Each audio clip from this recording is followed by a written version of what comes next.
D અને F વિભાગના તત્વોનું આપણે રિવિઝન કરીશું।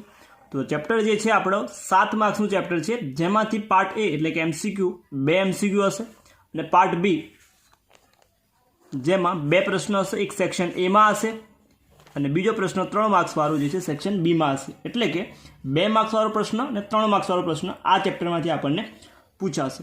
તો ડી અને એફ વિભાગમાંથી જે એફ વિભાગનો જે છે પોર્શન ભાગ છે કટ એટલે કે કેન્સલ કરેલો છે, ખાલી આપણે ડી વિભાગ ભણવાનો છે। તો ડી વિભાગમાં કયા કયા પ્રશ્નો આપણે ભણવાના છે એનું આપણે ફટાફટ છે આ વિડીયો લેક્ચરમાં આપણે રિવિઝન કરીશું।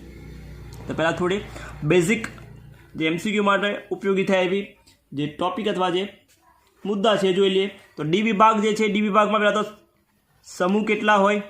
તો ડી વિભાગ જેમાં 3 થી 12 સમૂહ આપણે ભણીએ છીએ, 3 થી 12 સમૂહ ભણીએ છીએ, જેમાં 4 આવર્ત, 4 આવર્ત જેને દીર્ઘ લાંબા આવર્ત દીર્ઘ આવર્ત અથવા તો એને લાંબા આવર્ત કહીએ છીએ। અને ડી કક્ષક ભરાશે માટે ડી વિભાગના તત્વ કહેવાય છે, તો ડી કક્ષક ભરાતી હશે એમાં। પછી છે એફ વિભાગમાં, તો એફ વિભાગમાં આપણે 2 શ્રેણી અથવા 2 સિરીઝ ભણીએ છીએ, 2 શ્રેણી ભણીએ છીએ, એમાં પણ 2 આવર્ત હોય છે, એમાં પણ 2 દીર્ઘ આવર્ત હોય છે, જેમાં 4F અને 5F કક્ષક જે ભરાશે, 4F અને 5F કક્ષક ભરાશે જે આવર્ત કોષ્ટકમાં તળિયે છે। ડી વિભાગ જે છે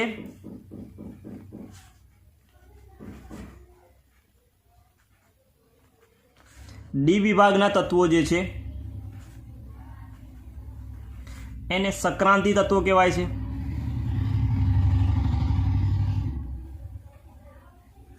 ડી વિભાગના તત્વોને સંક્રાંતિ ધાતુ તત્વો, જ્યારે એફ વિભાગના જે તત્વો છે, એફ વિભાગનું તત્વ એનું નામ છે આંતર સંક્રાંતિ,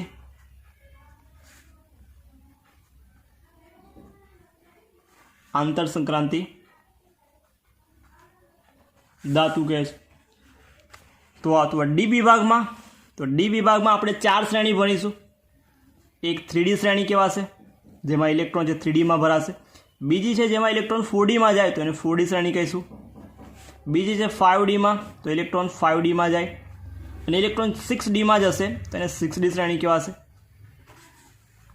જેમાં સ્કેન્ડિયમથી લઈ ઝિંક સુધીના તત્વો હોય। આમાં ઇટરમિયમથી કેડમિયમ છે, લેન્થેનિયમ, પછી હાફ નેમ હશે HF થી મર્ક્યુરી Hg, આમાં હશે એક્ટિનિયમ, પછી વચ્ચે હશે એફ વિભાગના તત્વો અને પછી RF થી લઈ CN સુધીના તત્વો હશે। આમાં 21 થી 30, આમાં હશે 21 ને 18 એટલે 39 થી 48 હશે। આમાં લેન્થેનિયમ જે છે 57 નંબરનું અને 57 થી બાકીના જે છે 58 થી લઈને 71 એ બધા એફ વિભાગમાં આવશે, અને 72 થી 80 એ પાછું ડી વિભાગમાં। એવી રીતે આમાં હશે 90 થી લઈ 90 ને 91 થી લઈ 103 એ એફ વિભાગમાં, અને 103 થી એટલે 104 થી લઈને 112 જે છે એ 6D શ્રેણીમાં ગણાશે। તો આ તો આપણું જે છે તત્વોનું એ।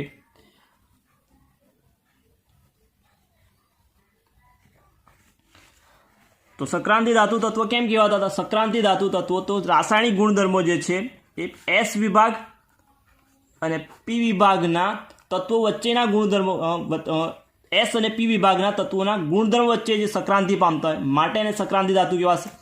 આ હતી એની જૂની વ્યાખ્યા। નવી વ્યાખ્યા શું છે આઈયુપીએસસી પ્રમાણે? તો આઈયુપીએસસી પ્રમાણે કે જે ધાતુઓના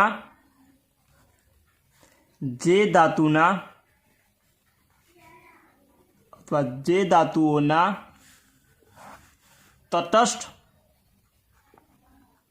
અથવા પરમાણુ અથવા તો આયન અવસ્થામાં અથવા તો આયનોમાં ડી કક્ષક ઇલેક્ટ્રોન વડે અપૂર્ણ ભરાયેલું હોવું જોઈએ. ડી કક્ષક અથવા તો ડી કક્ષક ઇલેક્ટ્રોન વડે અપૂર્ણ ભરાયેલી હોવી હોય તેને સક્રાંત ધાતુ કહેવાય. આઈયુપીએસસી પ્રમાણે ધાતુના તટસ્થ અવસ્થામાં અથવા તો પરમાણુ અવસ્થામાં અથવા તો આયનમાં ડી કક્ષકમાં ઇલેક્ટ્રોન જે છે અપૂર્ણ એટલે કે ડી કક્ષક અપૂર્ણ હોવી જોઈએ, સક્રાંતિ ધાતુ તત્વ એને ગણાશે. તો કયા કયા સક્રાંતિ ગણાતા નહીં? તો એમસીક્યુ માટે એક તો ઝિંક, કેડમિયમ અને મર્ક્યુરી. આ સક્રાંતિ જે છે આ 3D શ્રેણીનું છેલ્લું તત્વ, આ 4D શ્રેણીનું અને આ 5D શ્રેણીનું. આ ત્રણે ત્રણ તત્વો સક્રાંતિ તત્વો ગણાતા નથી. કેમ કે ત્રણે ત્રણમાં ડી છે એ પૂર્ણ ભરાયેલી અવસ્થામાં જોવા મળે છે, માટે સક્રાંતિ તત્વ ગણાતા નથી. આ હતું આપણું સક્રાંતિ તત્વો અને એના જે બેઝિક ઇન્ફોર્મેશન જે છે આપણે યાદ રાખવાની હતી. હવે એની ઇલેક્ટ્રોન રચના. તો ઇલેક્ટ્રોન રચનામાં આપણે અપવાદ રૂપ જે છે અપવાદ રૂપ જોઈ લઈશું, બાકી આખા જે છે ઇલેક્ટ્રોન રચના જોઈએ. ને પહેલું જે છે તો કયા કયા અપવાદ રૂપ છે આપણે યાદ રાખવાનું છે. તો અપવાદ રૂપ ખાલી ઇલેક્ટ્રોન રચના આપણે યાદ રાખીશું. અપવાદ રૂપમાં 3D શ્રેણીમાં કઈ કઈ આપણે યાદ રાખવાનું છે. તો 3D શ્રેણીમાં જેને પ્રથમ શ્રેણી કહેવાશે. પહેલાં તો ડી કક્ષક જે છે એની સામાન્ય ઇલેક્ટ્રોન રચના આપણે જોઈ લઈએ. તો n-1 D 1 to 10 and 4s12 ns આવશે, સોરી ns1 to 10. તો 3D n-1 d1 to 10 and ns1 to આ એની ઇલેક્ટ્રોન રચના હશે. 3D માટે સામાન્ય ઇલેક્ટ્રોન રચના લખવી હોય તો શું આવશે? 3D 1 to 10 and 4s1 to 2 થશે. આમાં ઇલેક્ટ્રોન છે એ આ રીતે આવે. એમાં અપવાદ રૂપ કઈ કઈ યાદ રાખવાનું છે. તો અપવાદ રૂપમાં એક ક્રોમિયમ એટલે કે પરમાણુ ક્રમાંક 24 વાળી યાદ રાખવાનું છે. 24 વાળામાં ઇલેક્ટ્રોન રચના છે 3D અને 4sમાં. તો 3Dમાં હશે એમાં 5 ઇલેક્ટ્રોન, 4sમાં 1. તો આ એક ઇલેક્ટ્રોન અપવાદ રૂપ છે. બીજી ઇલેક્ટ્રોન રચના કોપરની યાદ રાખવાની છે. કોપરનો પરમાણુ ક્રમાંક હશે 29. એની ઇલેક્ટ્રોન રચના યાદ રાખવાની છે 3D 10 4s1. 3D 10 4s1. તો કોપર યાદ, ક્રોમિયમ યાદ રાખશું 51 અને કોપર છે યાદ રાખશું 101 101 અને 51 યાદ રાખશું. કોપર અને ક્રોમિયમ 3D શ્રેણીમાં આ બે છે આપણે અપવાદ રૂપ છે યાદ રાખશું. પછીની 4D શ્રેણીમાં. તો 4D શ્રેણીમાં ઇલેક્ટ્રોન રચના થાય 4D 1 to 10 5s આવશે 5s12. એમાં ઇલેક્ટ્રોન રચના છે એ ઇલેક્ટ્રોન રચના અપવાદ રૂપ ગણીએ તો પેડેલિયમની કંઈ આપણે અલગ જોવા મળે. પેડેલિયમમાં જોવા મળશે. પેડેલિયમનો પરમાણુ ક્રમાંક છે 43. ઇલેક્ટ્રોન રચના જોવા મળશે 4d10 5s0. પછી સિલ્વરની કોપર જેવી સેમ ટુ સેમ પરમાણુ ક્રમાંક 47 4d10 અને 5s1 જે આવી જોવા મળશે. પછી જોઈશું આપણે ઇલેક્ટ્રોન રચના 5D સિરીઝમાં જોઈ લઈએ.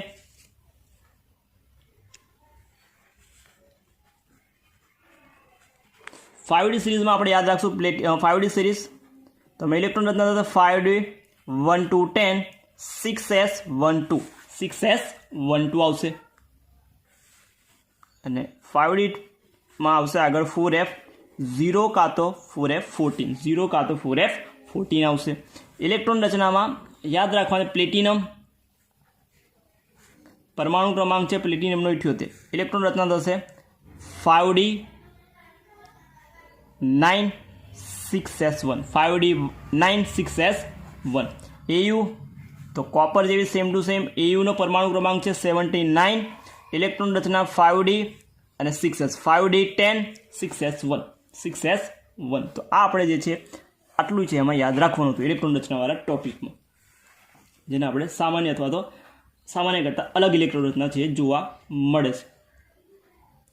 અપવાદ રૂપમાં કોપર અને ક્રોમિયમનું સમજાવો તો કોપર અને ક્રોમિયમમાં શું થાય છે. તો n-1 ડી અને ns વચ્ચે જે ઉર્જાનો તફાવત કેવો ઓછો છે, એટલે અર્ધપૂર્ણ ભરાયેલી અને પૂર્ણ ભરાયેલી કક્ષકો વધુ સ્થાયી થાય, માટે ઇલેક્ટ્રોન શું કરશે તો 4sમાંથી ઇલેક્ટ્રોન ડીમાં જતો રહેશે, એટલે D5 અર્ધપૂર્ણ થઈ ગઈ, આ પણ અર્ધપૂર્ણ, બંને સ્થાયી અવસ્થામાં થઈ જશે. આમાં જોઈએ તો D 4d9 થશે, 4s2 થશે. પણ ઇલેક્ટ્રોન જે છે, જો એક ઇલેક્ટ્રોન અહીં આવે તો આ સ્થાયી થઈ જાય, પૂર્ણ ભરાઈ જાય, અને અર્ધપૂર્ણ તો આ પણ સ્થાયી, આ પણ સ્થાયી. માટે સ્થાયી થવા માટે ઇલેક્ટ્રોન જે છે એ એક્સચેન્જ થશે, એટલે કે ટ્રાન્સફર થશે. તો ઉર્જા તફાવત કેવો છે? ઓછો છે. માટે સરળતાથી ઇલેક્ટ્રોન છે એ એક કક્ષકમાંથી બીજી કક્ષકમાં દાખલ થાય, અને ઇલેક્ટ્રોન રચના છે આ રીતે આપણને અપવાદરૂપ છે, અપવાદરૂપ જોવા મળશે. તો આ તો આપણે ઇલેક્ટ્રોન રચનાનો એનો બેઝિક ટોપિક જે છે આપણે જોવાનો હતો. પછીના જોઈએ આપણે એના ગુણધર્મ. તો પહેલો છે એમાં પરમાણ્યકરણ એન્થાલ્પી છે, આપણે સમજાવો. સક્રાંતિ તત્વોમાં પરમાણ્યકરણ એન્થાલ્પી.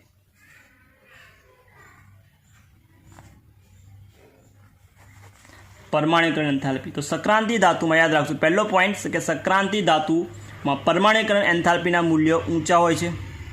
મૂલ્યો કેવા હોય છે? ઊંચા હોય છે. અને લગભગ શ્રેણીની મધ્યમાં કેવા થઈ જાય છે? સમાન થઈ જાય. શ્રેણીની મધ્યમાં, તો કે મધ્યમાં મહત્તમ મૂલ્ય હોય છે.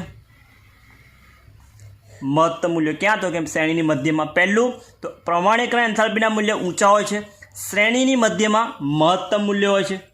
રીઝન શું એનું? તો પરસ્પર આંતરિક જે પરમાણ્ય ક્રિયા છે એ ડી કક્ષક કોના? તો ડી કક્ષકમાં રહેલા અયુગ્મિત ઇલેક્ટ્રોનને કારણે પ્રબળ બને છે. ડી કક્ષકમાં રહેલા એક અયુગ્મિત ઇલેક્ટ્રોનને કારણે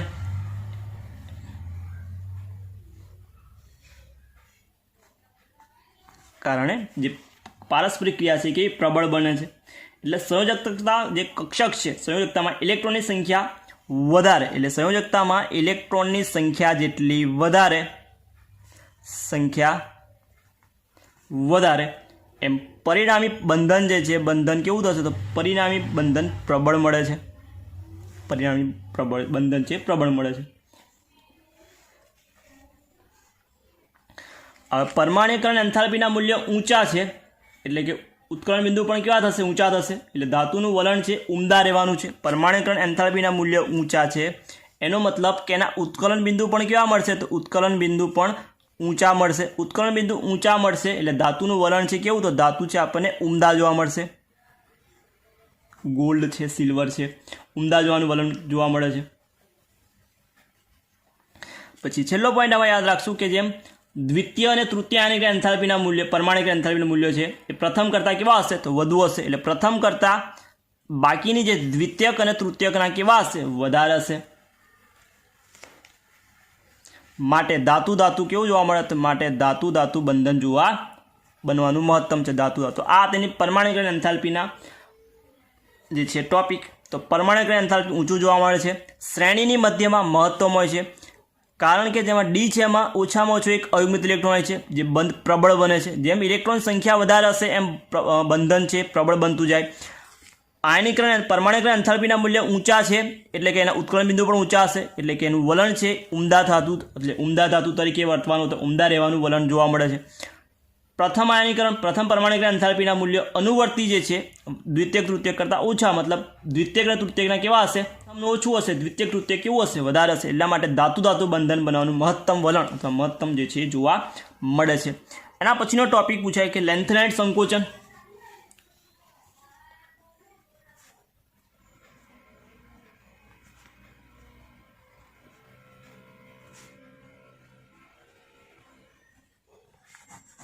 લેન્થેનાઇટ સંકોચન અથવા તો આપણને પરમાણ્ય ત્રિજ્યા અથવા આયન ત્રિજ્યા પૂછાય તો પણ આ ટોપિક લખવાનો. પરમાણ્ય ત્રિજ્યા અથવા તો આયન ત્રિજ્યા પૂછાય તો પહેલો જ પોઈન્ટ લખવાનો એમાં કે સક્રાંતિય જે તત્વો છે શ્રેણીમાં પરમાણ્ય ક્રમાંક વધવાની સાથે પરમાણ્ય ક્રમાંક વધશે. તો પરમાણ્ય ક્રમાંક વધશે તો એની ત્રિજ્યામાં, એની આયન ત્રિજ્યામાં જે છે ઘટાડો થશે. આયન ત્રિજ્યામાં ઘટાડો, જો પરમાણ્ય ક્રમાંક વધશે તો એના સમવિજભારિત આયન છે આયનની ત્રિજ્યામાં ઘટાડો થશે. કારણ કે પરમાણુ ક્રમાંક વધશે તો કેન્દ્રમાં જે છે વીજભાર, એ કેન્દ્ર વીજભાર વધશે. કેન્દ્રીય વીજભાર વધશે એટલે નવો દાખલ થતો ઇલેક્ટ્રોન છે, નવો દાખલ થતો ઇલેક્ટ્રોન કઈ દાખલ થાય છે? નવો દાખલ થતો ઇલેક્ટ્રોન દર વખતે ડી કક્ષકમાં જ દાખલ થાય છે. માટે શું કરશે? તો સાઇઝ ઘટશે. સાઇઝ છે શું થશે? સાઇઝ છે કદ છે ઘટશે. કેમ કે નવો ઇલેક્ટ્રોન તો દર વખતે ડી કક્ષકમાં જ જાય છે, એટલે આકર્ષણ શું થશે? વધશે. એટલે ઇલેક્ટ્રોન છે કેન્દ્ર તરફ આકર્ષણ પામશે, એટલે સાઇઝ છે સાઇઝ ઘટશે. બીજું આમાં તો ડી કક્ષક છે. ડી કક્ષકની પહેલાં તો સિલ્ડિંગ અસર અથવા સ્ક્રીનિંગ અસર એ ઓછી છે. ડી કક્ષકની સ્ક્રીનિંગ અસર અથવા તો સિલ્ડિંગ અસર ઓછી છે. એટલે કેન્દ્રીય વીજભાર અને બાહ્યતમ ઇલેક્ટ્રોન વચ્ચે છે. સિલ્ડિંગ અસર કેવી છે? ઓછી છે. સિલ્ડિંગ અસર ઓછી છે એના લીધે એમાં કેન્દ્રીય વીજભાર અને ઇલેક્ટ્રોન વચ્ચે આકર્ષણ છે. આકર્ષણ કેવું થાય? મહત્તમ થઈ જાય. આકર્ષણ છે એ મહત્તમ એટલે વધે. આકર્ષણ વધે માટે ઇલેક્ટ્રોન કેન્દ્ર તરફ આકર્ષણ પામે છે, માટે આયનીય ત્રિજ્યા શું થવાની? તો આયનીય ત્રિજ્યા છે ઘટવાની, માટે આયનીય ત્રિજ્યા છે એ ઘટે છે. તો ડી કક્ષકની સિલ્ડિંગ અસર ઓછી છે. સિલ્ડિંગ અસર ઓછી છે જેના લીધે કેન્દ્રીય વીજભાર અને બાહ્યતમ ઇલેક્ટ્રોન છે વચ્ચે આકર્ષણ વધે છે. આકર્ષણ વધે છે માટે આયનીય ત્રિજ્યા છે શું ઘટશે, એટલે ઘટાડો જોવા મળે છે આયનીય ત્રિજ્યામાં. તો આ તો એનો બેઝિક કોન્સેપ્ટ કે આયનીય ત્રિજ્યા અને જે છે ઘટે છે. હવે પ્રથમ શ્રેણી અને દ્વિતીય શ્રેણીમાં જોઈએ તો પ્રથમ શ્રેણી જે છે, પ્રથમ શ્રેણી એના જે તત્વોની દ્વિતીય મૂલ્યો છે પરમાણુ કદ કેવા છે? તો પરમાણુ કદ પ્રથમ શ્રેણીના એ પ્રથમ શ્રેણી સંક્રાંતિના તત્વોની સાપેક્ષે દ્વિતીયના કેવા છે? મોટા છે. પ્રથમ કરતાં દ્વિતીયના મોટા છે. કારણ કે તૃતીય શ્રેણીમાં જોઈએ તો તૃતીયમાં લગભગ સમાન જોવા મળે છે. તો પ્રથમ કરતાં દ્વિતીય વધારે છે, પણ દ્વિતીય અને તૃતીય વચ્ચે કેવા છે? સમાન થઈ જાય છે, લગભગ સમાન જોવા મળે છે. રીઝન શું આવે છે? તો દ્વિતીયથી તૃતીય તરફ જતા નવી કક્ષક જે છે 4f દાખલ થાય છે. નવી કક્ષક 4f ની શરૂઆત થાય છે, જે 5d પહેલાં ભરાશે. 5d પહેલાં 4f ભરાશે. હવે 5d પહેલાં 4f ભરાશે, જેના લીધે પરમાણુ ત્રિજ્યામાં શું થાય છે? નિયમિત ઘટાડો થાય છે, માટે પરમાણુ ત્રિજ્યામાં ઘટાડો થાય છે. પરમાણુ ત્રિજ્યામાં ઘટાડો થાય છે અને જે ઘટાડો થયો એને જ આપણે શું કહીશું? લેન્થેનોઇડ સંકોચન. કેમ કે આ જે છે લેન્થેનોઇડ સંકોચન, લેન્થેનોઇડ શ્રેણી આવશે માથેને લેન્થેનોઇડ સંકોચન કહેવાશે. એટલે પરમાણુ ત્રિજ્યા ઘટાડો થાય. જેમ પરમાણુ ક્રમાંક વધે એમ કદમાં શું થવું જોઈએ? વધારો થવો જોઈએ, પણ ઘટાડો થાય છે. એટલા માટે એને લેન્થેનોઇડ સંકોચન કહેવાશે. એટલા માટે તૃતીય શ્રેણી અને દ્વિતીય શ્રેણી એટલે કે દ્વિતીય શ્રેણીના તત્વો અને તૃતીય શ્રેણીના તત્વોની જે ત્રિજ્યા છે કેવી મળે? સમાન મળે છે. એમાં લગભગ સમાન મળે છે. ઉદાહરણમાં છે ઝિર્કોનિયમ, જેની પરમાણુ ત્રિજ્યા છે 160 પિકોમીટર, જે દ્વિતીય શ્રેણીનું તત્વ છે. એવી જ રીતે હાફનેમ, જેનો પરમાણુ હાફનિયમ HF, જેનો પરમાણુ ક્રમાંક છે 72 ને એની ઇલેક્ટ્રોન રચના પરમાણુ ત્રિજ્યા મળે છે 159 PM. તો લગભગ કેવી છે? સમાન છે. પરમાણુ ત્રિજ્યા સમાન મળે છે માટે એના રાસાયણિક ગુણધર્મ પણ કેવા મળશે? સમાન મળશે. રાસાયણિક ગુણધર્મ પણ કેવા મળશે? સમાન. રાસાયણિક ગુણધર્મ સમાન છે, ભૌતિક ગુણધર્મ પણ કેવા મળશે? સમાન મળશે. રાસાયણિક ગુણધર્મ સમાન છે, ભૌતિક ગુણધર્મ પણ કેવા મળશે? સમાન મળશે. તો આ હતું આપણું લેન્થેનાઇડ સંકોચન. એટલે શું? તો લેન્થેનાઇડ સંકોચન એટલે કે 4f કક્ષક જે છે 5d શ્રેણીની શરૂઆતમાં પહેલાંથી ભરાશે. એટલે પરમાણુ ત્રિજ્યામાં શું થશે? તો 4fના લીધે પરમાણુ ત્રિજ્યામાં ઘટાડો થાય છે, અને જે નિયમિત ઘટાડો થાય છે જેને શું કહેવાય? લેન્થેનોઇડ સંકોચન કહેવાશે. તો આ તો એની પરમાણુ ત્રિજ્યા અથવા તો આયનીય ત્રિજ્યા જે હતું એને ઉદાહરણ લખ્યું ઝિર્કોનિયમ અને હાફનિયમ. પ્રથમ દ્વિતીય શ્રેણી છે, તૃતીય શ્રેણી, બંનેમાં કેવો જોવા મળે? સમાન જોવા મળે છે. ત્રિજ્યા સમાન જોવા મળે છે, મતલબ રાસાયણિક અને ભૌતિક ગુણધર્મો પણ કેવા મળવા જોઈએ? સમાન જોવા મળશે.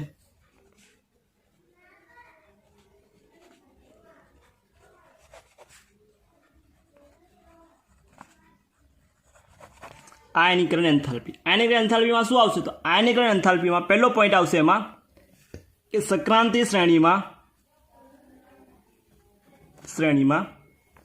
ડાબીથી જમણી તરફ જતા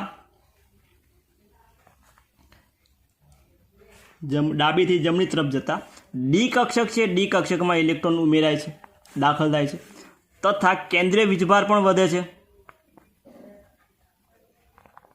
કેન્દ્રીય વીજભાર વધે છે એટલે કેન્દ્રીય વીજભાર વધે છે એટલે આકર્ષણ વધશે અથવા તો ત્રિજ્યા છે એ ઘટે છે. ત્રિજ્યા ઘટે છે એટલે ઇલેક્ટ્રોન દૂર કરવા માટે એન્થાલ્પી છે એ કેવી જશે? તો આયનીકરણ એન્થાલ્પી વધશે. તો આયનીકરણ એન્થાલ્પી શું થશે? તો એન્થાલ્પીમાં વધારો થાય છે. તો આ પણ થોડા શું જોવા મળે, વિચલન જોવા મળે. શ્રેણીમાં સકારાત્મક ડાબીથી જમણી તરફ થતાં ઇલેક્ટ્રોન ડી કક્ષકમાં દાખલ થાય છે, કેન્દ્રીય વીજભાર વધે છે અને જે છે આયનીકરણ એન્થાલ્પી છે વધારો થવાના કારણે શું થશે, તો ત્રિજ્યા છે આયનીકરણ એન્થાલ્પી છે શું થશે, વધે છે. પ્રથમ શ્રેણીમાં 3 સભ્યોની આયનીકરણ મૂલ્ય છે કેવું હોય છે, તો મૂલ્ય મુખ્યત્વે વધારો જોવા મળતો. પછી પ્રથમ આયનીકરણ એન્થાલ્પીનું મૂલ્ય વધે તો દ્વિતીય અને તૃતીયમાં વધારો વધુ માત્રામાં જોવા મળશે. એમાં આપણે અપવાદ રૂપ જોવાના છે. તો 3D ધાતુ જે છે, 3D એટલે કે પ્રથમ શ્રેણી જેને કહે. તો Mn ની ઇલેક્ટ્રોનતા લખીએ આપણે. Mn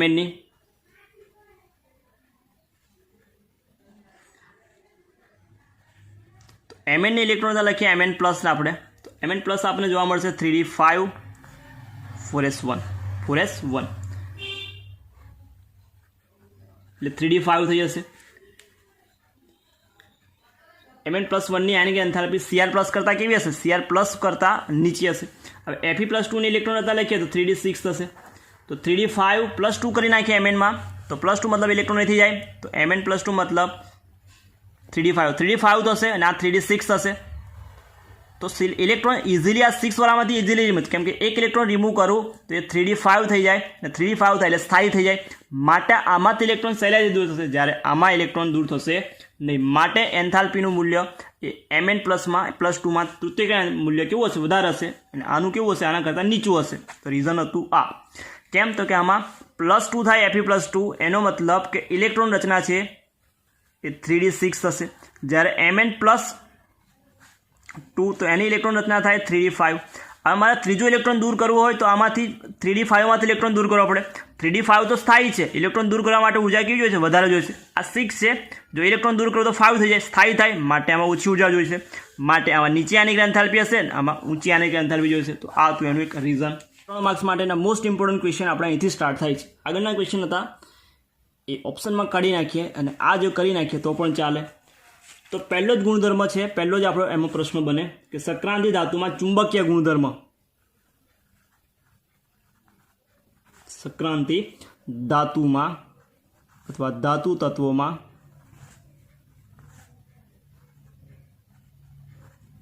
ચુંબકીય ગુણધર્મો.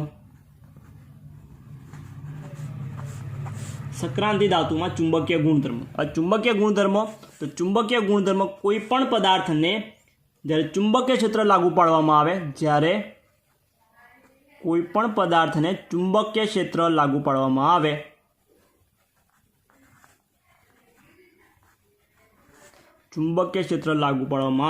ત્યારે 2 પ્રકારની વર્તણૂક એ દર્શાવે.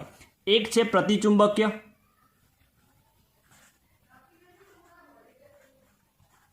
અને બીજું છે જેને આપણે અનુચુંબકીય કહીએ છીએ.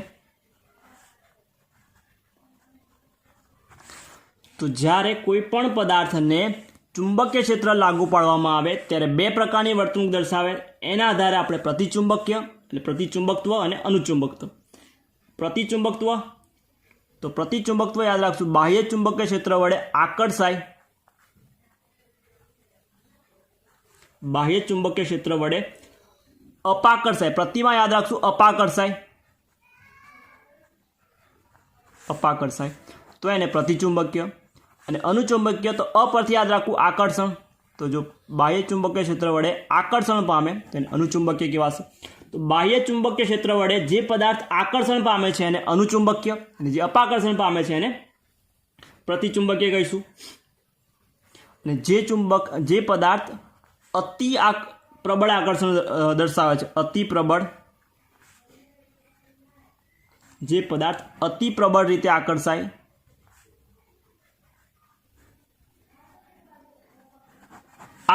તો એવા પદાર્થને કહેવાશે ફેરોમેગ્નેટિક.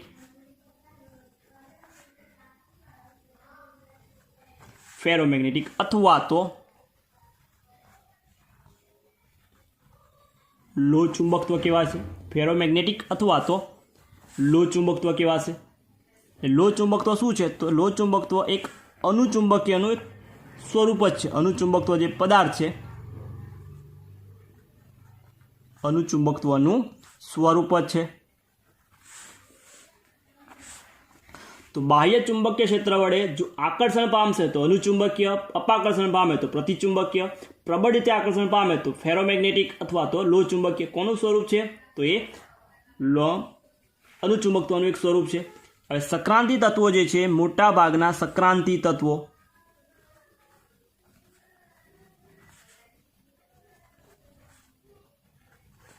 મોટાભાગના સક્રાંતિ તત્વો એ કેવા ગુણધર્મ ધરાવે છે? તો મોટાભાગના સક્રાંતિ ધાતુ આયન અથવા ધાતુ તત્વો આયનો કયો ગુણધર્મ? તો કે અનુચુંબકીય ધરાવે છે. અનુચુંબકીય એટલે કે અનુચુંબકત્વ. અનુચુંબકીય ક્યારે બનશે? તો અનુચુંબકત્વ એ કોના લીધે આવે? તો અયુગ્મિત ઇલેક્ટ્રોનના કારણે આવે. તો અ પરથી યાદ રાખવાનું આકર્ષણ અને અયુગ્મિત ઇલેક્ટ્રોન. અયુગ્મિત ઇલેક્ટ્રોનની હાજરીના કારણે. હવે અયુગ્મિત ઇલેક્ટ્રોન હોય તો અયુગ્મિત ઇલેક્ટ્રોન શું ધરાવતું હશે? ચુંબકીય ચાક માત્રા. ચુંબકીય ચાક માત્રા. ચુંબકીય ચાક માત્રા છે જે ભ્રમણ કોણીય વેગમાન અને કક્ષકીય કોણીય વેગમાન આધારે. ચુંબકીય ચાક માત્રા કોના પર આધાર રાખશે? ચુંબકીય ચાક માત્રા એ બે છે. એક વેગમાન છે એને ભ્રમણ કોણીય વેગમાન કહેવાશે. ભ્રમણ કોણીય વેગમાન. અને બીજું જે છે એને કક્ષકીય કોણીય વેગમાન કહેવાશે.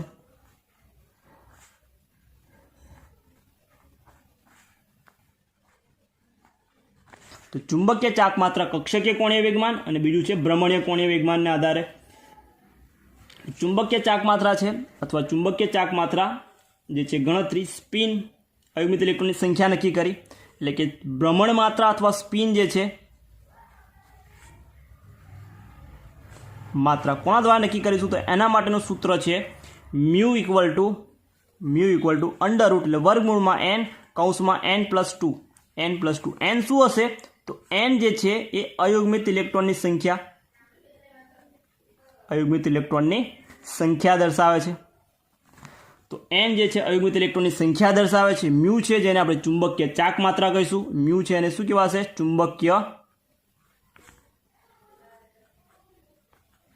ચુંબકીય ચાક માત્રા, જેનો એકમ છે BM. બોર મેગ્નેટોન કહેવાશે. બોર મેગ્નેટોન એનો શું છે? એકમ છે. તો આ તું ચુંબકીય ગુણધર્મ.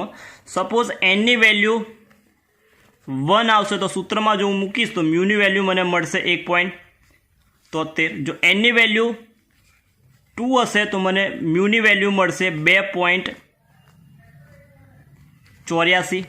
જો 3 ની વેલ્યુ 3 મૂકીશ n બરાબર તો મને મળશે 3.87. 4 મૂકીશ તો મ્યુની વેલ્યુ મળશે 4.90 અને 5 મૂકીશ વધુમાં વધુ 5 અયુગ્મિત ઇલેક્ટ્રોન હોઈ શકે તો મને મળશે 5.92. તો યાદ રાખવાનું ઇલેક્ટ્રોનની સંખ્યા 1 તો 1.73, 2 તો 2.84, 3 તો 3.87, 4 તો 4.90, 5 તો 5.92, 1 તો 1.73, 2 84, 3 93, 87, 73, 84, 87, 90, 92, 73, 84, 90, 92 અયુગ્મિત ઇલેક્ટ્રોનની સંખ્યા જે છે આગળ લખવાની પોઈન્ટમાં. 1 તો 1.73, 2 તો 2.84, 3 તો 87, 4 તો 90, 5 તો 92. એક ઉદાહરણ જોઈ લઈએ આપણે. લઈ લઈએ આપણે ઉદાહરણ સ્કેન્ડિયમનું લઈ લઈએ, ક્રોમિયમ લઈ લઈએ આપણે Cr+2. ઇલેક્ટ્રોન રચના પહેલાં તો પરમાણુ ક્રમાંક 24 થાય. પરમાણુ ક્રમાંક 24 તો એટલે ઇલેક્ટ્રોન રચના યાદ રાખશું 3d4s. ઇલેક્ટ્રોન રચના ઊંધી યાદ રાખવાની. 2 છે કઈ લખવાના? એસમાં લખવાના, ડી છે 4માં. પણ અપવાદ રૂપ છે તો ક્રોમિયમમાં શું હતું? 51 એટલે 51 થવા જોઈએ તો 5 અને 1 લખ્યા. +2 છે એટલે એક ઇલેક્ટ્રોન એસમાંથી જશે ને હજુ પણ એક ઇલેક્ટ્રોન જશે ડીમાંથી એટલે 4, 5ની જગ્યા પર થઈ જશે 4 એટલે 3d4. ડીમાં 4 ઇલેક્ટ્રોન છે, 4 ઇલેક્ટ્રોન દૂર હોય તો આ લખાશે 1, 2, 3 અને 4. તો 1 ઇલેક્ટ્રોન 2, 3 અને 4 એટલે ડીમાં કેટલા ઇલેક્ટ્રોન? 4. તો એનની વેલ્યુ મળી 4. તો ડાયરેક્ટ 4 મળે મને તો એનની વેલ્યુ 4 હોય તો મ્યુ કેટલા મળે? 4.73, 84, 87 ને 90 એટલે 4 પોઈન્ટ કેટલા હશે? 4.90 BM મળશે. તો આ રીતે આપણે એની ઇલેક્ટ્રોન જે યુગ્મ છે શોધી શકીએ. બરાબર. એક એમાં બીજું આપેલું છે MCQમાં પૂછાઈ શકે કે કોઈ પરમાણુનો પરમાણુ ક્રમાંક Z બરાબર 25 છે તો જલીય દ્રાવણમાં દ્વિસંયોજક આયનની રચના કરે. દ્વિસંયોજક આયન છે સપોઝ M છે, દ્વિસંયોજક બનાવે એટલે +2 હોય. ઇલેક્ટ્રોન રચના 25 છે, એનો મતલબ ઇલેક્ટ્રોન રચના થશે 3d અને 4s. તો 3d ઊંધું લખવાનું, 25 છે તો 52 લખવાના, 52 એટલે d5માં લખવાના, d5 અને 4s2, તો d5 4s2 પ્લસ 2 બનાવવા છે, મતલબ 2 ઇલેક્ટ્રોન એસમાંથી જશે એટલે ખાલી 3d5 રહેશે. 3d5 મતલબ એક ઇલેક્ટ્રોન ગોઠવાશે એટલે n બરાબર કેટલા મળશે? 5 મળશે. 5 મળે તો મ્યુની વેલ્યુ કેટલી મળવી જોઈએ? 5.92 મળશે. 5.92 મળશે આપણને આ જવાબ છે. તો આ તો પહેલો ગુણધર્મ ચુંબકીય ગુણધર્મ, સક્રાંતિ ધાતુ છે, ચુંબકીય ગુણધર્મો. તો આટલી વસ્તુ એમાં આવી જોઈએ. નેક્સ્ટ ટોપિક અથવા નેક્સ્ટ પોઈન્ટ છે આપણો, એમાં પૂછાઈ શકે એવો કે રંગ દર્શાવે છે, રંગીન સંયોજન બનાવે શા માટે? સક્રાંતિ તત્વો રંગીન સંયોજન શા માટે બનાવે છે? તો પહેલું જ લખવાનું એમાં પોઈન્ટ કે નીચી ઉર્જા ધરાવતી ડી કક્ષક છે, એ નીચી ઉર્જા ધરાવતી ડી કક્ષક એ ઊંચી ઉર્જા ધરાવતી ડી કક્ષકમાં સંક્રમણ પામે અથવા સંક્રમણ કરે ત્યારે જરૂરી ઉર્જા શું કરશે? અવશોષિત કરશે. એટલે જરૂરી ઉર્જા અવશોષિત કરે છે.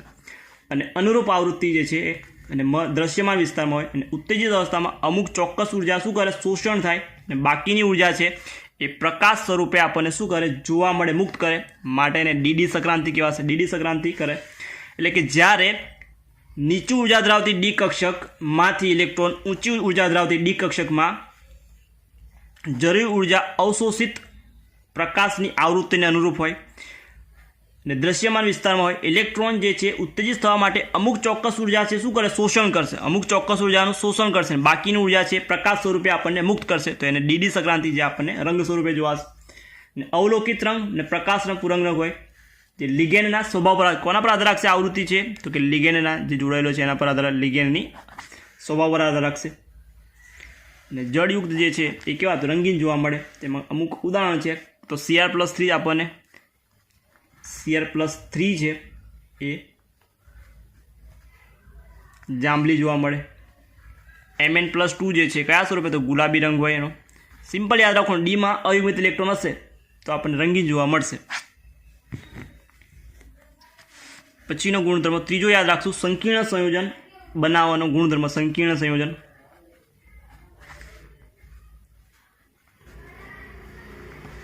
સંકીર્ણ સંયોજનની વ્યાખ્યા. તો ધાતુઓ જે છે એ સક્રાંતિ ધાતુ નિશ્ચિત સંખ્યામાં ઋણાયન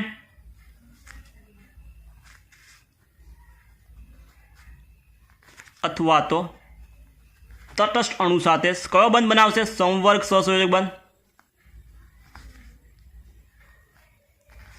સંવર્ગ સહસંયોજક બંધ બનાવ. ધાતુ જે છે સક્રાંતિ ધાતુ ઋણાયન અથવા તટસ્થ અણુ સાથે સંવર્ગ સહસંયોજક બંધ બનાવશે. અને બંધ બનાવી જે ગુણધર્મવાળી સ્પીસીઝ મળશે એ સ્પીસીઝને શું કહીશું આપણે? સંકીર્ણ સંયોજન કહે છે. તો આ સંકીર્ણ સંયોજન વ્યાખ્યા કેમ અને ઉદાહરણ લખવું હોય સંકીર્ણ સંયોજનનું તો FeCN6-3 અથવા તો બીજું ઉદાહરણ લખીએ આપણે PtCl4-2. તો આ બધા સંકીર્ણ સંયોજન. સક્રાંતિ ધાતુ Cn સાથે જોડાયેલું છે, Cl સાથે જોડાયેલું છે. રીઝન શું છે સક્રાંતિ ધાતુ બનવાનું, સંકીર્ણ સંયોજન બનવાનું?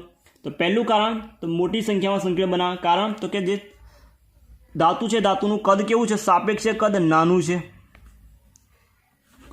છે. બીજો પોઈન્ટ એમાં તો ઊંચા આયનિક વીજભાર છે. ઊંચા આયનીય વીજભાર છે. અને ત્રીજો ગુણધર્મ એમાં કે ડી જે કક્ષક છે, ડી કક્ષક બંધ બનાવવા માટે પ્રાપ્ય છે. બંધ બનાવવા માટે પ્રાપ્ય છે. તો સંકીર્ણ સંયોજનની પહેલાં તો વ્યાખ્યા લખવાની. સંકીર્ણ સંયોજન વ્યાખ્યા શું લખાશે? તો ધાતુ આયનો નિશ્ચિત સંખ્યામાં ઋણ આયન અને તટસ્થ અણુ સાથે સંવર્ગ સહસંયોજક બંધથી જોડાય અને લાક્ષણિક ગુણધર્મવાળી સ્પીસીઝ બનાવે છે, જેને આપણે સંવર્ગ સહસંયોજક કહીશું. ઉદાહરણ FeCN6-3, FeCN6-4, PtCl4-2. આ બધા સંકીર્ણ કહેવાશે. Fe જે છે Cn સાથે જોડાયેલું છે, PtCl સાથે જોડાયેલું છે. બનાવવાનું કારણ શું છે? તો સક્રાંતિ ધાતુ તત્વો છે, મોટી સંખ્યામાં. પહેલાં તો કદ નાનું છે બીજું ઊંચા આયનીય વીજભાર ધરાવે છે. ત્રીજું બંધ બનાવવા માટે એ લોકો જોડે પ્રાપ્ય ડી કક્ષક છે. પ્રાપ્ય કઈ તો કે ડી કક્ષક છે. આ 3 કારણના લીધે એ લોકો સંકીર્ણ સંયોજન છે બનાવે છે. તો બીજો ગુણધર્મ છે ને ઉદ્દીપકીય ગુણધર્મ વિશે સક્રાંતિ ધાતુ તત્વનો.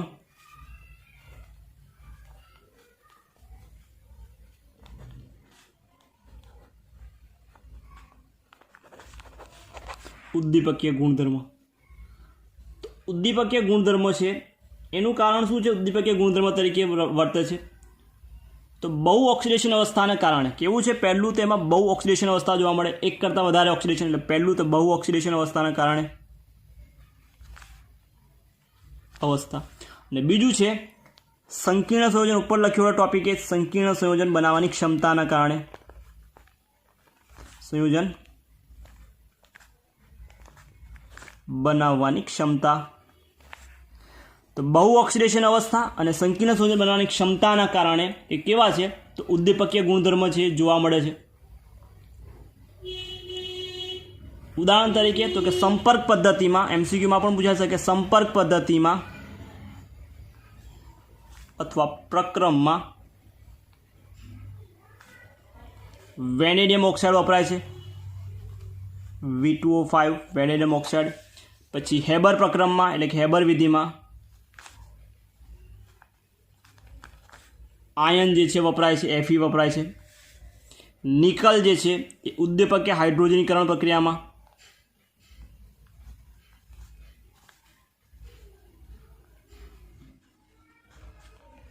હાઇડ્રોજનીકરણમાં નિકલ વપરાય છે. તો સંપર્ક પદ્ધતિમાં વેનેડિયમ ઓક્સાઇડ એટલે V2O5 આયન, સૂક્ષ્મ વિભાજિત આયન વપરાય છે. નિકલ છે ઉદ્દીપકીય હાઇડ્રોજનીકરણ પદ્ધતિમાં વપરાય છે. તો આ ઉદ્દીપકીય ગુણધર્મમાં તો કે ઉદ્દીપકીય ઘનમાં પૃષ્ઠ પર પ્રક્રિયક અણુ અને ઉદ્દીપક પૃષ્ઠતા પરમાણુ વચ્ચે બંધ બનેલા હોય છે. એટલે ઉદ્દીપકના ઘન પૃષ્ઠ પર પ્રક્રિયકના અણુ અને ઉદ્દીપકના પૃષ્ઠના અણુ પરમાણુ વચ્ચે શું બંધ બનેલો હોય છે. અને મોટાભાગે સક્રાંતિ જે છે એમાં 3D અને 4sનો ઉપયોગ વધારે થાય છે. 3D શ્રેણી એટલે 3D અને 4s ઇલેક્ટ્રોન જે છે બંધનમાં ઉપયોગમાં લે છે. ઇલેક્ટ્રોન બંધનમાં ઉપયોગમાં લે છે. એટલે સાંદ્રતામાં તો કે પ્રક્રિયકોની સાંદ્રતામાં વધારો થાય છે અને પ્રક્રિયક નિર્બળ બને અને સક્રિયક ઉર્જા શું થાય તો કે બંધ જે છે પ્રક્રિયકમાં રહેલો બંધ છે એ નિર્બળ બનશે, બંધ નિર્બળ બનશે અને સક્રિયકરણ ઉર્જા જે છે ઉર્જા છે એ ઘટે છે. સક્રિયકરણ ઉર્જા ઘટે છે. તો આ હતું એનું રીઝન ઉદ્દીપકીય ગુણધર્મ. બહુ ઓક્સિડેશન અવસ્થા, સંકીર્ણ બનવાની ક્ષમતા, કયા તો પ્રક્રમમાં V2O5, હેબરમાં Fe અને હાઇડ્રોજન. રીઝન તો કે કયા બંધમાં તો કે 3D અને 4s ઇલેક્ટ્રોન છે એ બંધ બનાવવામાં અથવા બંધમાં ઉપયોગમાં લે છે. પરિણામે જે પ્રક્રિયક છે પ્રક્રિયકોની સાંદ્રતામાં વધારો થાય છે. પ્રક્રિયકોની સાંદ્રતામાં વધારો થાય છે.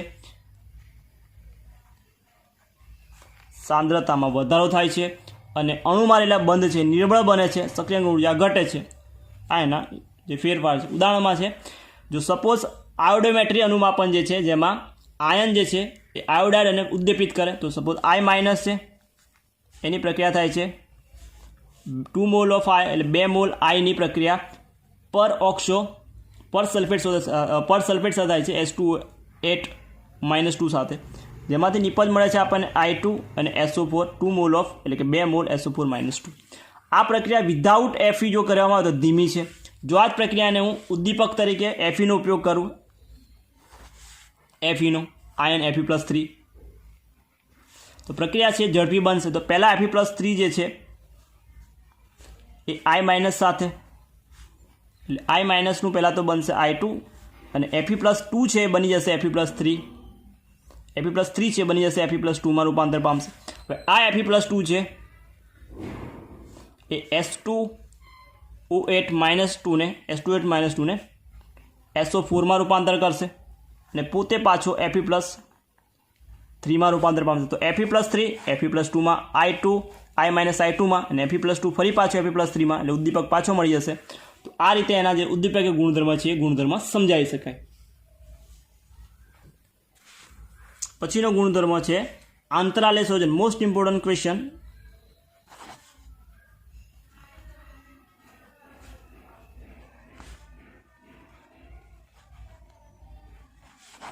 આંતરાલ્ય સંયોજન. તો આંતરાલ્ય સંયોજનની પહેલાં તો વ્યાખ્યા લખાશે કે સંક્રાંતિ ધાતુના સ્ફટિક લેટીસમાં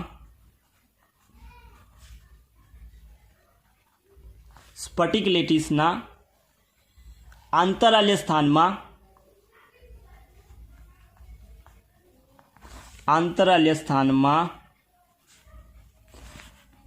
નાના અણુ કયા? તો કાર્બન, હાઇડ્રોજન, બોરોન અને નાઇટ્રોજન જો ગોઠવાય તો સંયોજન કયું બનશે આંતરાલ્ય? તો સંક્રાંતિ ધાતુની સ્ફટિક રચનામાં અથવા સ્ફટિક લેટીસમાં આંતરાલ્ય સ્થાનમાં નાના અણુ હાઇડ્રોજન, કાર્બન, બોરોન, નાઇટ્રોજન ગોઠવાય તો જે સંયોજન બનશે સંયોજનને કયું કહેવાશે? આંતરાલ્ય સંયોજન કહેવાશે. અને આંતરાલ્ય સંયોજન કેવા છે? તો આંતરાલ્ય સંયોજન છે એ બિનતત્વયુગ્મિત સંયોજન કહેવાશે. બિનતત્વયુગ્મિત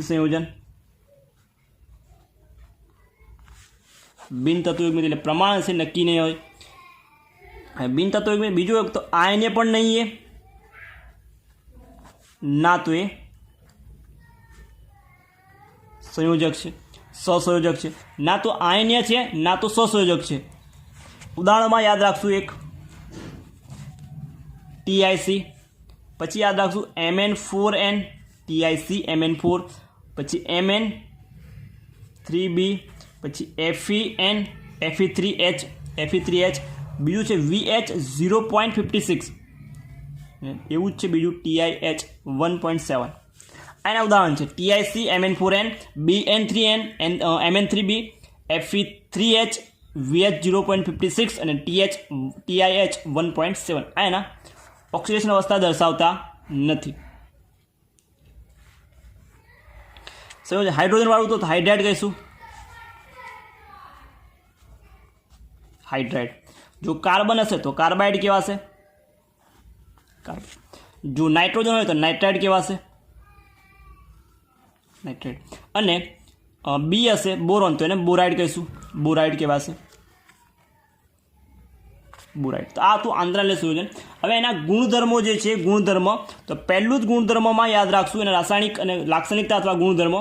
તો ઊંચા ગલનબિંદુ, પહેલો જ પોઈન્ટ લખવાનો ઊંચા ગલનબિંદુ. કોના કરતાં? તો એની શુદ્ધ ધાતુ કરતાં પણ વધારે. પછી બીજું વધુ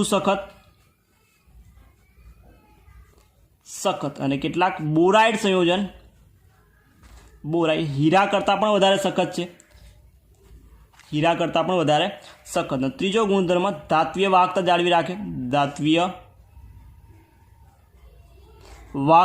રાખે. અને ચોથો ગુણધર્મ રાસાયણિક રીતે કેવા છે? નિષ્ક્રિય છે. તો આ તો આંતરાલ્ય સંયોજન. એના 4 લાક્ષણિકતા અથવા એને ભૌતિક અથવા રાસાયણિક લાક્ષણિકતા: ઊંચા ગલનબિંદુ, એના શુદ્ધ ધાતુ કરતાં પણ વધુ સખત અને કેટલાક બોરાઇડ સંયોજન હીરા કરતાં પણ વધારે સખત છે. ધાત્વીય વાહકતા જાળવી રાખે, રાસાયણિક રીતે નિષ્ક્રિય. 4 છે એના યાદ રાખવાના: ઊંચા ગલનબિંદુ, શુદ્ધ ધાતુ કરતાં વધુ સખત, અને બોરાઇડ છે હીરા કરતાં પણ કઠણ છે, અને ધાત્વીય વાહકતા જાળવી રાખે, રાસાયણિક રીતે નિષ્ક્રિય.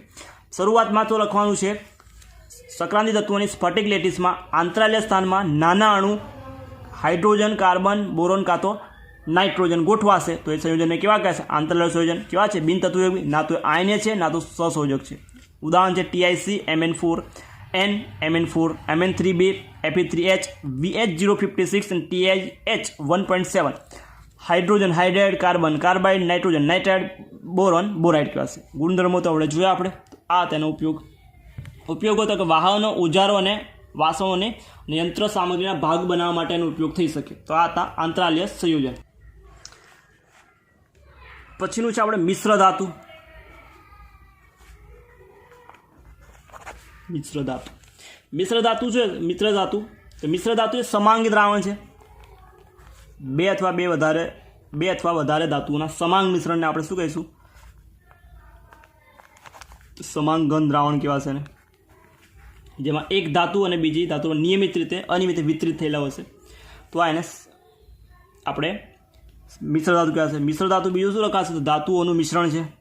કેવું? તો કે સમાંગ મિશ્રણ ધાતુઓનું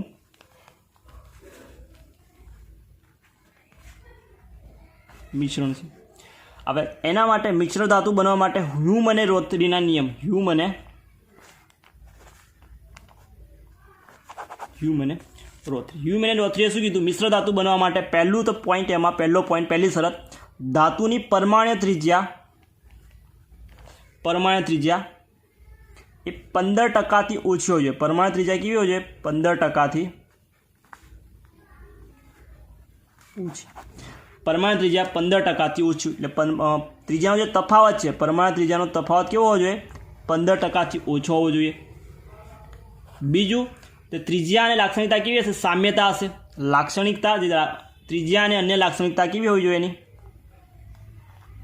લાક્ષણિકતામાં સામ્યતા હશે, એટલે સમાનતા હશે. તો એ સરળતાથી મિશ્ર ધાતુ બનાવશે. કેવું બનાવશે? સરળતાથી મિશ્ર ધાતુ બનાવશે. ને મિશ્ર ધાતુ કેવી છે? તો મિશ્ર ધાતુ એ સખત હોય, ઊંચા ગલનબિંદુ હોય. અને બીજું તો આમાં તફાવત, અને બીજું યાદ રાખશું, સ્ફટિક રચના કેવી હશે? તો સ્ફટિક રચના સમાન હશે. સ્ફટિક રચના પણ કેવી હશે? સમાન હશે. તો હ્યુમ અને રોથરીમાં પરમાણુ ત્રિજ્યા તફાવત 15%થી ઓછો, સ્ફટિક રચના સમાન, લાક્ષણિકતા સમાન થશે તો એ સરળતાથી મિશ્ર ધાતુ બનાવશે. મિશ્ર ધાતુ સખત છે અને ઊંચા ગલનબિંદુ ધરાવે છે.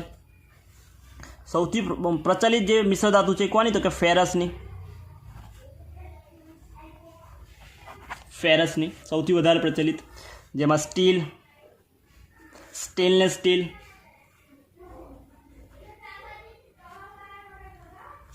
સ્ટીલ ઉત્પાદનમાં શું વપરાય? તો સ્ટેનલેસ સ્ટીલ અને સ્ટીલના ઉત્પાદનમાં ક્રોમિયમ, વેનેડિયમ, ટંગસ્ટન, મોલિબેન્ડમ અને મેંગેનીઝ, આ બધાનો ઉપયોગ થાય છે.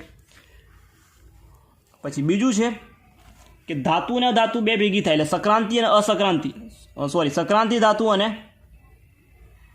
અસંક્રાંતિ ધાતુ બંને ભેગી થઈ પણ મિશ્ર ધાતુ બને. તો એવું ઉદાહરણ છે પિત્તળ. તો પિત્તળમાં યાદ રાખશું, પિત્તળમાં શું છે? ઝિંક અને કોપર. Zn Cu યાદ રાખશું, પિત્તળમાં Cu અને Zn, કોપર અને ઝિંક. કોપર સંક્રાંતિ છે, ઝિંક અસંક્રાંતિ છે, બરાબર. એને ઊંધું યાદ રાખે, ઊંધું લખી નાખ્યું આપણે. Cu અને Zn યાદ રાખશું, એટલે સંક્રાંતિ Zn, Cu અને અસંક્રાંતિ Zn થશે. એવું કાસુ યાદ રાખશું, તો કાસુમાં યાદ રાખશું કોપર ટીન, એટલે Cu અને Sn યાદ રાખશું. Cu અને Zn તો પિત્તળ, Cu અને Sn તો કાસુ. S આવે તો C છે, કાસુ એટલે S આવે, K એટલે Cu અને S એટલે A. તો એના કરતાં ઊંધું પિત્તળમાં શું હશે? Cu અને Zn હશે. તો આ આપણા મિશ્ર ધાતુ છે, મિશ્ર ધાતુ હતી, એનું ગુણધર્મ અને એના બનવા માટેના નિયમ હ્યુમ અને રોથરી. પછીનો આપણો ઇમ્પોર્ટન્ટ ટોપિક છે 3 માર્ક્સ માટે, એ છે KMnO4. તો KMnO4ની બનાવટ, ગુણધર્મ અને એની રાસાયણિક જે છે પ્રક્રિયાઓ, એટલે કે રાસાયણિક ગુણધર્મો અને ઉપયોગો જોઈશું. તો પહેલાં બનાવટ જોઈએ. તો KMnO4 બનશે શામાંથી? તો KMnO4 આપણે બનાવવાનો છે MnO2માંથી જ. આ યાદ રાખીએ, MnO2માંથી બનાવવાનો છે. MnO2માંથી, તો પહેલાં MnO2માંથી બનાવવાનો છે એને. તો પહેલાં MnO2ની પ્રક્રિયા કરવાની છે KOH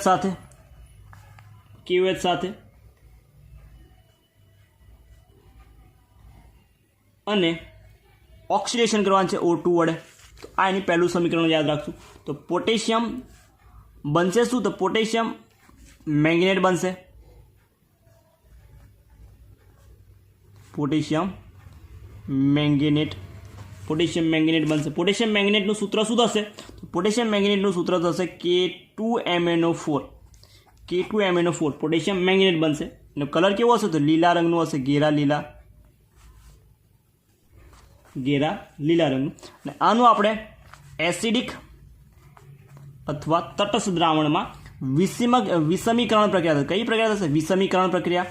અને આપણને મળશે શું? KMnO4. તો આનું બેઝિક જે છે આપણે યાદ રાખો. MnO2ની પ્રક્રિયા, મેંગેનીઝ ડાયોક્સાઇડની પ્રક્રિયા KOH વડે O2 અથવા KNO3 વડે ઓક્સિડેશન કરતાં પોટેશિયમ મેંગેનેટ એટલે K2MnO4 મળે છે, જેનું એસિડિક અથવા તટસ્થ મીડિયમમાં વિષમીકરણ પ્રક્રિયા થઈ KMnO4 મળશે. તો પ્રક્રિયા યાદ રાખશું MnO2. તો યાદ રાખશું 2 મોલ MnO2 ની પ્રક્રિયા 2 મોલ MnO2 ની પ્રક્રિયા 4 મોલ KOH સાથે કરતા, ફરી એકવાર 2 મોલ MnO2 ની પ્રક્રિયા 4 મોલ KOH સાથે અને 1 મોલ O2 સાથે કરતા નિપજમાં મળે છે 2 mall K2MnO4 plus 2 mall H2O. 1 2 का 4 1 2 का 4 મળશે, 1 2 का 4. ફરી એકવાર 2 મોલ MnO2 ની પ્રક્રિયા 4 મોલ KOH અને 1 મોલ O2 સાથે કરતા 2 મોલ K2MnO4 અને 2 મોલ H2O મળે છે. આને કહીશું આપણે પોટેશિયમ મેંગેનેટ કહેવાશે. હવે પોટેશિયમ મેંગેનેટની પ્રક્રિયા એસિડિક માધ્યમમાં કરશું, એટલે પોટેશિયમ મેંગેનેટ એટલે 2 મોલ મેંગેનેટ આયન MnO4 -2 નું એસિડિક મીડિયમમાં H+ વડે વિષમીકરણ પ્રક્રિયા થશે. તો વિષમીકરણ પ્રક્રિયા એટલે MnO4 નું ઓક્સિડેશન રિડક્શન બંને થાય Mn નું જ. તો પહેલાં થશે મળશે 2 મોલ એટલે 2 મોલ MnO4- અને 1 mall MnO2 plus 2 mall H2O મળે છે. MnO4 માંથી 2 મોલ MnO4- એટલે આ KMnO4 મળી ગયું અને MnO2 અને H2O મળશે. તો પહેલી પ્રક્રિયા હતી આ KOH અને O2 વડે ઓક્સિડેશન કરતાં મેંગેનેટ મળશે. મેંગેનેટનું એસિડિક મીડિયમ એટલે કે માધ્યમમાં વિષમીકરણ પ્રક્રિયા થઈ પોટેશિયમ પર મેંગેનેટ અને MnO2 છે ફરી પાછો આપણને મળશે. તો આ હતું પહેલી પ્રક્રિયા.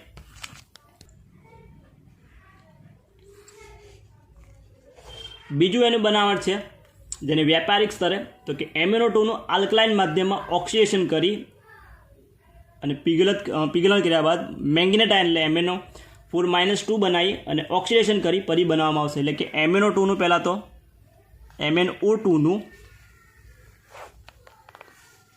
KOH સાથે સંલગ્ન કરી એટલે KOH સાથે પ્રક્રિયા કરી અને KNO3 અથવા તો હવા વડે KNO3 અથવા તો હવા વડે ઓક્સિડેશન કરી O2 વડે ઓક્સિડેશન કરી શું બનાવવામાં આવશે તો મેંગેનેટ આયન એટલે MnO4-2. હવે મેંગેનેટ આયનનું વિદ્યુતીય વિભાજન કરી મેંગેનેટ આયન MnO4-2 નું વિદ્યુતીય વિભાજન એટલે ઓક્સિડેશન થશે એટલે નિપજમાં મળશે શું તો Mn4-1 તો આ રીતે નિપજ એક મળશે. બીજું છે ત્રીજી પ્રક્રિયા છે એની કે પરઓક્સો ડાયસલ્ફેટ સાથે પ્રક્રિયા કરી ઓક્સિડેશન પામશે. તો કે Mn+2 આયનની પ્રક્રિયા એટલે 2 મોલ Mn+2 ની પ્રક્રિયા 5 મોલ પરઓક્સો ડાયસલ્ફેટ H2O8- પ્લસ 8H2 વડે પ્રક્રિયા થશે એટલે નિપજમાં મળશે આપણને શું તો નિપજમાં મળશે 2 મોલ MnO4-, 10 મોલ SO4-2 અને 16H+. તો Mn+ માંથી MnO+2 SO2 O8- માંથી SO4 અને H2O છે એમાંથી 6H+ આપણે યાદ રાખશું. તો આ તેની બનાવટ. તો બનાવટના સમીકરણ છે એ 2 3 4 વાર લખી અને તૈયાર કરી નાખવા. ગુણધર્મોમાં તો ગુણધર્મોમાં કેવો જોવા મળશે પહેલો જ ગુણધર્મ રંગ તો કે ઘેરા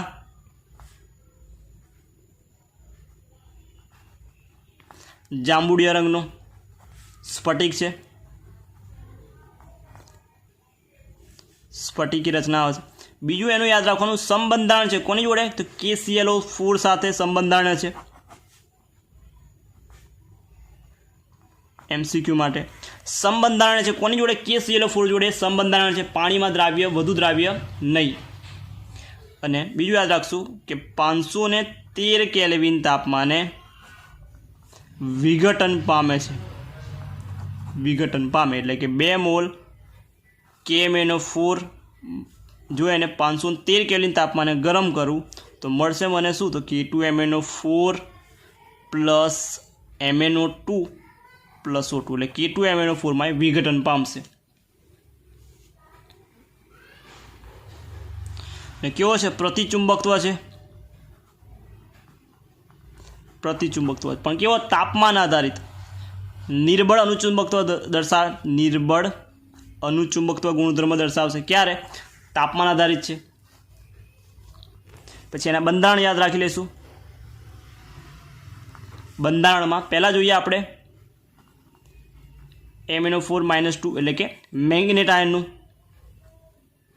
બંનેના બંધારણ કેવા સમચતુષ્ફલકીય છે. બંનેના બંધારણ યાદ રાખશું સમચતુષ્ફલકીય છે. તો યાદ રાખશું આ બધું દોરીશું આપણે MnO4 માઇનસ, જેને પર મેંગેનેટ કહીશું આપણે. તો Mn ઓક્સિજન, 4 ઓક્સિજન લખી નાખવાના આ રીતે. -2 છે તો -2 ઓક્સિજન પર -1 કરી દીધું. બાકીના છે ને ડબલ બોન્ડથી લખી નાખ્યા. આમાં દોરવું છે તો ફરી પાછા 4 ઓક્સિજન, સમજૂથો લખી રચના તો આ રીતે દોરાશે. માઇનસ ચાર્જ એક પર જ છે એટલે એક પર માઇનસ, બાકીના પર ડબલ બોન્ડ આવશે તો આ રીતે ડબલ બોન્ડ. તેને પોટેશિયમ પર મેંગેનેટ. આ કેવા રંગનો હશે તો આ લીલા રંગનો આયન હશે. આનો રંગ કેવો હશે? જાંબુડિયો રંગ હશે. જાંબુડિયો રંગ જોવા મળશે. તો આ હતું એનું એક. હવે એના રિડક્શન પ્રક્રિયા અને એનું જોઈ લે. તો એસિડમય KMnO4 જે છે એ શું કરશે તો યાદ રાખશું ઓક્ઝેલેટનું, એટલે CO4 ઓક્ઝેલેટ આયન છે, 5 મોલ ઓક્ઝેલેટ આયન હોય તો એનું શું બનાવશે તો કે CO2 માં રૂપાંતર કરશે, 10 mall CO2 plus 10 mall electron. જ્યારે Fe+2 છે એને શામાં રૂપાંતર કરશે Fe+3 માં. NO2 માઇનસ છે એને શામાં રૂપાંતર કરશે તો NO2 ને બનાવશે NO3 માં. અને I માઇનસ છે શામાં રૂપાંતર કરશે તો યાદ રાખશું I2 માં. ઓક્ઝેલેટનું CO2 માં, Feનું Fe+3 માં, NO2 નું NO3 માઇનસમાં અને I I માઇનસમાં, I માઇનસનું I2 માં રૂપાંતર જે છે કરે છે. અને અર્ધ પ્રક્રિયા લખી સંતુલિત કરાશે. હવે રિડક્શન અર્ધ પ્રક્રિયા લખીએ તો MnO4 માંથી પહેલું છે MnO4, એક ઇલેક્ટ્રોન મેળવી. જો MnO4 -2 બને, MnO4 -2 બને તો રિડક્શન પોટેન્શિયલની વેલ્યુ મળે છે +0.56 વોલ્ટ. જો MnO4 માઇનસ એસિડિક મીડિયમમાં H પ્લસમાં 3 ઇલેક્ટ્રોન મેળવી અને રૂપાંતર પામશે MnO2 માં તો પોટેન્શિયલની વેલ્યુ હશે +1.69 વોલ્ટ. જો MnO4 માઇનસ 8H પ્લસ, જેમ H પ્લસ વધશે તો ઇલેક્ટ્રોન છે 5H પ્લસ 5 ઇલેક્ટ્રોન મેળવીને રૂપાંતર પામશે Mn+2 માં તો પોટેન્શિયલની વેલ્યુ હશે 1.52 વોલ્ટ. એટલે હાઇડ્રોજન આયનની સાંદ્રતા શું કરે મહત્વનો ભાગ જે છે ભજવે છે. તો આ હતું એનું એ. MnO4 એક ઇલેક્ટ્રોન MnO4 2 માં, 3 ઇલેક્ટ્રોન MnO2 માં અને 5 ઇલેક્ટ્રોન મેળવી Mn+2 માં એ રૂપાંતર પામશે. 4H પ્લસ અને 8H પ્લસ છે એ રીતે આને છે જોઈશું. પછી એની KMnO4 છે એની એસિડિક દ્રાવણમાં, તટસ્થ અને બેઝિક દ્રાવણમાં જે ઓક્સિડેશન પ્રક્રિયા છે એના ઉદાહરણ જોવાનું છે. એસિડિક દ્રાવણમાં, તો એસિડિક દ્રાવણમાં જોઈએ પહેલું તો એસિડિક દ્રાવણમાં I માઇનસ છે એ પોટેશિયમ આયોડાઇડમાંથી આયોડિન મુક્ત કરે તો Ki માંથી આપણને શું મળશે તો Ki માંથી I2 મુક્ત કરે. સમીકરણ યાદ રાખશું I minus plus MnO4 minus. MnO4 minus acidic medium છે એટલે H પ્લસ આવશે તો શું મળશે I માંથી બનશે I2 અને MnO4 માંથી બનશે Mn+2 યાદ રાખશું Mn+2 મળશે એસિડિક મીડિયમમાં અને બાકી છૂટું પડશે H2O. સમીકરણને બેલેન્સ કઈ રીતે યાદ રાખશું તો I2 છે 10 યાદ રાખી લે, 10 તો અહીં કેટલા આવશે 5 આવશે, અહીં આવશે 2 તો 2 Mn તો 2 Mn+2 એટલે હાઇડ્રોજન કેટલા થશે તો હાઇડ્રોજન છે આપણી જોડે તો યાદ રાખશું કેટલા તો આગળ લખ્યું તો આપણે 8 હતા તો 8 × 2 = 16 તો અહીં કેટલા હશે 8H plus 10I minus 2 MnO4 16H plus તો 5H2 5I2 હશે અને 2 Mn+2 ને 8H પ્લસ છે મળશે એટલે I માઇનસમાંથી I2 માં રૂપાંતર કરશે એટલે Ki માંથી I2 માં. બીજું છે Fe વાળું સમીકરણ છે તો બીજામાં છે Fe+2 માંથી જે છે લીલા રંગનું આયન એમાંથી બનશે Fe+3 જેનો કલર હશે પીળા રંગના આયનમાં રૂપાંતર પામશે. Fe+2 લીલા રંગનું, Fe+3 પીળા રંગનું. તેમાં આપણે જોઈ લઈએ Fe+2 plus MnO4 minus plus H plus અને Feમાંથી Fe+2 એટલે 3 બનશે અને બનશે શું Mn માંથી Mn+2 યાદ રાખવાનું. એસિડિક મીડિયમમાં MnO4 માંથી Mn+2 યાદ રાખવાનું અને H2O.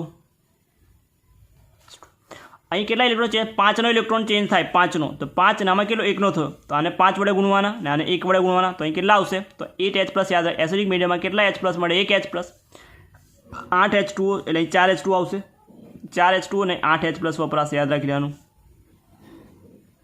5 છે તો અહીં કેટલા મળશે 5Fe3 ફરી એકવાર ઇલેક્ટ્રોનનો ચેન્જ અહીં 5નો થાય છે તો 5નો ગુણવાનો અહીં 1નો થાય છે તો બેને ક્રોસ કરવાના તો 5 વડે અહીં ગુણવાના અને 1 વડે અહીં ગુણશું તો આ આપણું સમીકરણ MnO4 આવે Mn4 અને આ જેટલા Mn ને જેટલા વડે ગુણીશું એટલા વડે H+ અને H2O ને ગુણવાના જો 2 વડે ગુણીશું તો અહીં 16 થઈ જશે અહીં કેટલા થઈ જશે 8 થઈ જશે એ રીતે યાદ રાખીશું ત્રીજું સમીકરણ છે ઓક્ઝેલેટ આયનનું તો ઓક્ઝેલિક એસિડનું ઓક્ઝેલેટ આયન અથવા તો ઓક્ઝેલિક એસિડનું 333 કેલ્વિન તાપમાને CO2 માં ઓક્સિડેશન CO2 માં ઓક્સિડેશન ઓક્ઝેલેટ આયનનું સૂત્ર થાય C2O4 -2 પ્લસ MnO4 માઇનસ આવશે પ્લસ H+ એસિડિક મીડિયમ છે પ્લસ શું બનશે તો C2O4 માંથી CO2 બનશે અને Mn માંથી તો ખબર જ છે Mn+2 બનાવવાનું છે આપણે Mn+2 અને H2O કેટલાનો ચેન્જ થાય છે જોઈ લઈએ C2O4 માંથી ગણીએ તો 4 અને આ બધુંથી ગણીશું કેટલાનો ચેન્જ થશે તો 2નો ચેન્જ થશે 2નો ઓક્સિજન નંબર ચેન્જ તો 2નો ચેન્જ થાય મતલબ Mn વાળાને 2 થી ગુણવાના અને 5 વડે ગુણવાના તો 5 2 વડે ગુણીએ તો આ કેટલા થઈ જશે 8 દુ 16 અને આ 4 દુ 8 અને આ 5 Mn આવશે આ રીતે યાદ રાખી લઈશું પછી સલ્ફરવાળામાં છે ચોથું રિએક્શન છે એમાં સલ્ફરવાળું કે સલ્ફાઇડમાંથી સલ્ફર અવક્ષેપિત થાય એટલે S-2 માંથી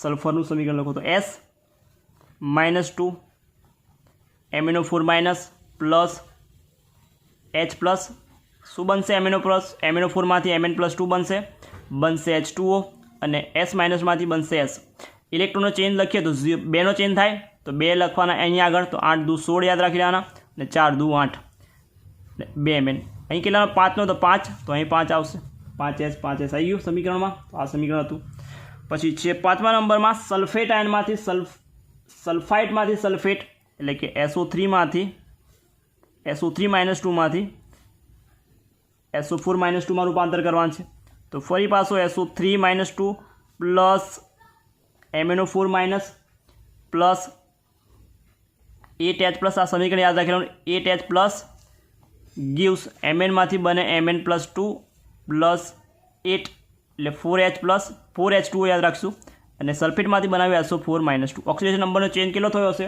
તો ઓક્સિડેશન નંબર ચેન્જ આપણે ગણીશું તો 2નો ચેન્જ થશે SO3 અને 3 દુ 6 6 માંથી 2 જાય 3 દુ 6 6 માંથી 2 4 અને 4 દુ 8 એટલે 2નો ચેન્જ થયો તો 2નો ચેન્જ છે 2 કઈ લખવાના Mn ની આગળ તો અહીં 8 ની જગ્યા પર થઈ જશે 16 અને 8 4 ની જગ્યા પર થઈ જશે 8 અહીં તો 5 તો 5 લખી નાખવાના સોરી અહીં 2 જ આવશે અને SO4 ની આગળ 5 આવશે એટલે 5 SO3 2 MnO4 અને એ જે છે સમીકરણ આપણને મળશે પછીનું સમીકરણ છે 6ઠ્ઠા નંબરનું નાઇટ્રેટમાં એટલે કે NO2- માંથી NO3 માં રૂપાંતર કરવાનું છે તો ફરી સમીકરણ લખવાનું NO2- plus MnO4- plus 8H+ gives Mn+2 plus 2 આવશે તો NO3- અને H2O ઇલેક્ટ્રોનનો ચેન્જ થશે 2નો તો 2 લખવાના Mn ની આગળ તો 8 દુ 16 અને 4 દુ 8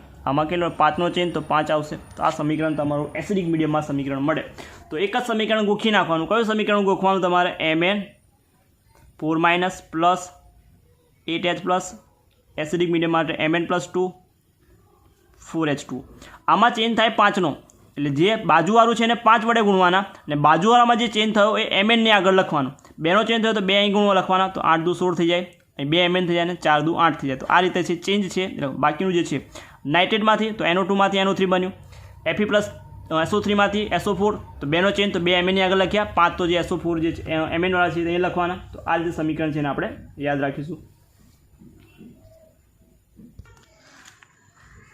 લાસ્ટ એની પ્રક્રિયાઓ છે તટસ્થ અથવા તો નિર્બળ બેઝિકમાં તટસ્થ અથવા તો નિર્બળ બેઝિકમાં. તો નિર્બળ બેઝિકમાં આઈ માઇનસનું IO3માં ઓક્સિડેશન એટલે આઈ માઇનસનું યાદ રાખશું. નિર્બળ બેઝિકમાં આઈ માઇનસનું શામાં ઓક્સિડેશન કરશે? આયોડેટમાં IO3 માઇનસમાં રૂપાંતર કરશે.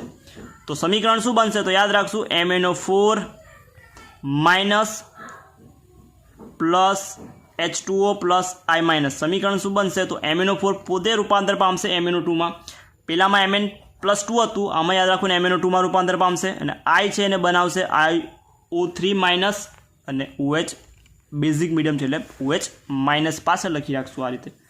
સલ્ફેટ માટે યાદ રાખશું SO2O3 થાઓ સલ્ફેટ છે એનું સલ્ફેટમાં એટલે કે SO4માં રૂપાંતર કરશે SO4 -2માં.